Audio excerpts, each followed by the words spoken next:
بسم اللہ الرحمن الرحیم۔ معزز مہمان گرامی، بالخصوص شہدائے پاکستان کے باحوصلہ اور عظیم لواحقین، جنرل آفیسرز، پاک فوج کے بہادر غازیوں، خواتین و حضرات، السلام علیکم۔ میں آج یوم شہدائے پاکستان پہ بطور آرمی چیف آپ سے آخری بار خطاب کر رہا ہوں۔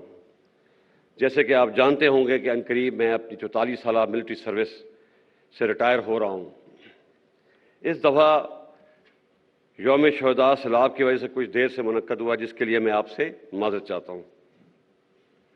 معزز حاضرین، سب سے پہلے میں شہدائے پاکستان کی عظمت کو سلام پیش کرتا ہوں، جو کہ ہمارا فخر ہیں۔ ان کے ساتھ ساتھ ان کے لواحقین کے حوصلے اور صبر و استقامت کو بھی داد دیتا ہوں، اور ان کو یقین دلاتا ہوں کہ فوج کبھی ان کو تنہا نہیں چھوڑے گی اور ان کی تمام دنیاوی ضروریات پوری کرنے کی بھرپور کوشش کرے گی۔ آرمی کمانڈ کے 6 سالہ مدت میں ہزاروں شہداء کے گھروں پہ تعزیت کے لیے گیا، اور آفرین ہے کہ میں نے ہمیشہ ان کے حوصلوں کو بلند پایا، جس نے میرے حوصلے کو بھی تقویت بخشی۔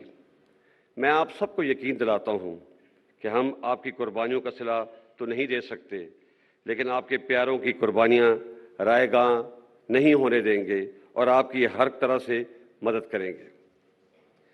معزز حاضرین، پاکستان فوج کے عظیم سپاہی زمانہ جنگ ہو یا امن، LOC ہو یا فاٹا، بلوچستان کے سنگلاق پہاڑ ہوں یا سیچن کی برف پوش چوٹیاں، ہر وقت جان ہتھیلی پر رکھ کے مادر وطن کے دفاع پر مامور رہتے ہیں، اور مجھے فخر ہے کہ میں 6 سال اس عظیم فوج کا سپہ سالار رہا ہوں، اور میں دعا کرتا ہوں کہ آنے والے وقت میں بھی یہ فوج اسی طریقے سے کامیابی کے جھنڈے گاڑے گی۔ معزز حاضرین، فوج کا بنیادی کام ملک کی جغرافیائی سرحدوں کی حفاظت ہے، لیکن پاک فوج ہمیشہ اپنی استعداد سے بڑھ کر قوم کی خدمت میں مصروف رہتی ہے۔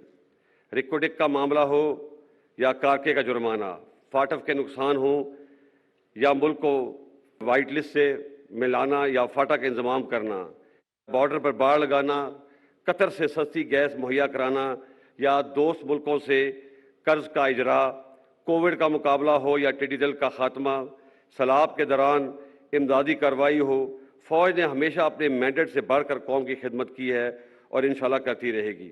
اور میں آپ کو یقین دلاتا ہوں کہ ان کاموں کے باوجود فوج اپنے بنیادی کام اور دہشت گردی کا مقابلہ کرنے سے کبھی غافل نہیں ہوگی۔ آپ جانتے ہیں کہ آج ہمارے شہروں اور دیہاتوں میں جو امن ہے، اس کے پیچھے ہمارے ہزاروں شہداء کی قربانیاں ہیں، جن کو کبھی نہیں بلایا جا سکتا، کیونکہ جو قومیں اپنے شہداء کو بھول جاتی ہیں وہ قومیں مٹ جایا کرتی ہیں۔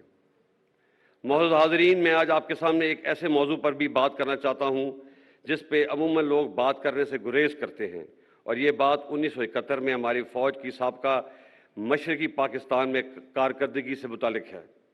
میں یہاں پر کچھ حقائق درست کرنا چاہتا ہوں۔ سب سے پہلے، سابقہ مشرقی پاکستان ایک فوجی نہیں، ایک سیاسی ناکامی تھی۔ لڑنے والے فوجوں کی تعداد 92,000 نہیں، صرف 34,000 تھی۔ باقی لوگ مختلف گورنمنٹ کے ڈپارٹمنٹس میں تھے، اور ان 34,000 لوگوں کا مقابلہ 2.5 lakh Indian army, 2 lakh trained Mukti Bahini. Against these heavy odds ہماری فوج بہت بہادری سے لڑی اور بے مثال قربانیاں پیش کیں، جس کا اعتراف خود Indian army chief field marshal Manek Shaw نے بھی کیا ہے۔ ان بہادر غازیوں اور شہیدوں کی قربانیوں کا آج تک قوم نے اعتراف نہیں کیا، جو کہ ایک بہت بڑی زیادتی ہے۔ میں آج اس موقع کا فائدہ اٹھاتے ہوئے ان تمام غازیوں اور شہیدوں کو خراج تحسین پیش کرتا ہوں اور پیش کرتا رہوں گا۔ وہ ہمارے ہیرو ہیں اور قوم کو ان پہ فخر ہونا چاہیے۔ آخر میں کچھ باتیں آج کے سیاسی حالات کے متعلق کرنا چاہوں گا۔ میں کافی سالوں سے اس بات پہ غور کر رہا تھا کہ دنیا میں سب سے زیادہ انسانی حقوق کی پامالی، یعنی کہ ہیومن رائٹس کی وائلیشن ہندوستانی فوج کرتی ہے، مگر ان کے عوام کم و بیش ہی ان کو تنقید کا نشانہ بناتے ہیں۔ اس کے برعکس ہماری فوج جو دن رات قوم کی خدمت میں مصروف رہتی ہے، گائے بگائے تنقید کا نشانہ بنتی ہے۔ میرے نزدیک اس کی بڑی وجہ 70 سال سے فوج کی مختلف صورتوں میں سیاست میں مداخلت ہے، جو کہ غیر آئینی ہے۔ اس لیے پچھلے سال فروری میں فوج نے بڑی سوچ و بچار کے بعد فیصلہ کیا کہ آئندہ فوج کسی سیاسی معاملے میں مداخلت نہیں کرے گی۔ میں آپ کو یقین دلاتا ہوں کہ ہم اس پر سختی سے کاربند ہیں اور آئندہ بھی رہیں گے۔ تاہم اس آئینی عمل کا خیر مقدم کرنے کے بجائے کئی حلقوں نے فوج کو شدید تنقید کا نشانہ بنا کر بہت غیر مناسب اور غیر شائستہ زبان کا استعمال کیا۔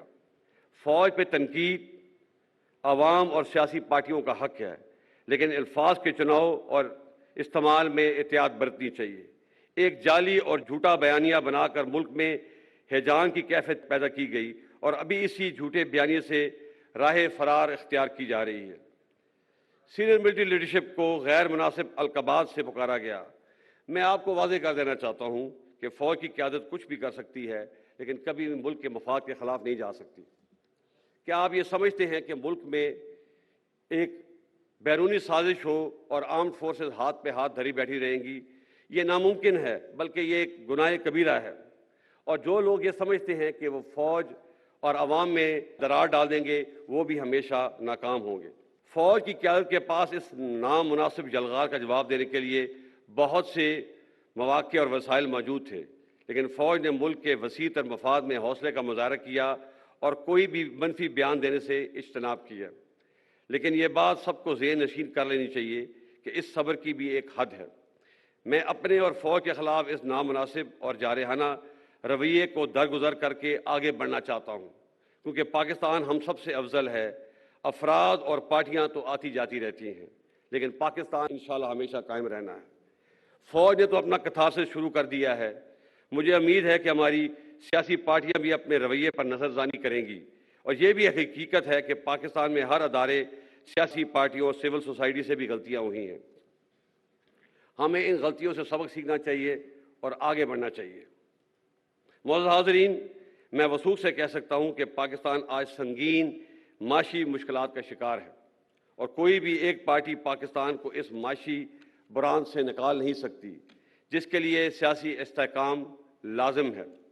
اب وقت آ گیا ہے کہ تمام سٹیک ہولڈرز اپنی ذاتی انا کو ایک طرف رکھتے ہوئے ماضی کی غلطیوں سے سیکھیں اور آگے بڑھیں اور پاکستان کو اس بحران سے نکالیں۔ اس کے ساتھ ساتھ ہمیں جمہوریت کی روح کو سمجھتے ہوئے اور عدم برداشت کی فضا کو ختم کرتے ہوئے پاکستان میں ایک سچا جمہوری کلچر اپنانا ہے۔ 2018 کے الیکشنوں میں بعض پارٹیوں نے RTS کے بیٹھنے کو بہانہ بنا کر جیتی ہوئی پارٹی کو سلیکٹڈ کا لقب دیا، اور 2022 میں اعتماد کا ووٹ کھونے کے بعد ایک پارٹی نے دوسری پارٹی کو امپورٹڈ کا لقب دیا۔ ہمیں اس رویے کو رد کرنا ہوگا۔ ہار جیت سیاست کا حصہ ہے، اور ہر پارٹی کو اپنی فتح اور شکست کو قبول کرنے کا حوصلہ پیدا کرنا ہوگا، تاکہ اگلے الیکشن میں ایک امپورٹڈ یا سلیکٹڈ گورنمنٹ کے بجائے الیکٹڈ گورنمنٹ آئے۔ جمہوریت حوصلہ برداشت اور عوام کے رائے عامہ کے احترام کا نام ہے۔ اگر پاکستان نے آگے بڑھنا ہے تو ہمیں عدم برداشت اور میں نہ مانوں کے رویے کو ترک کرنا ہوگا۔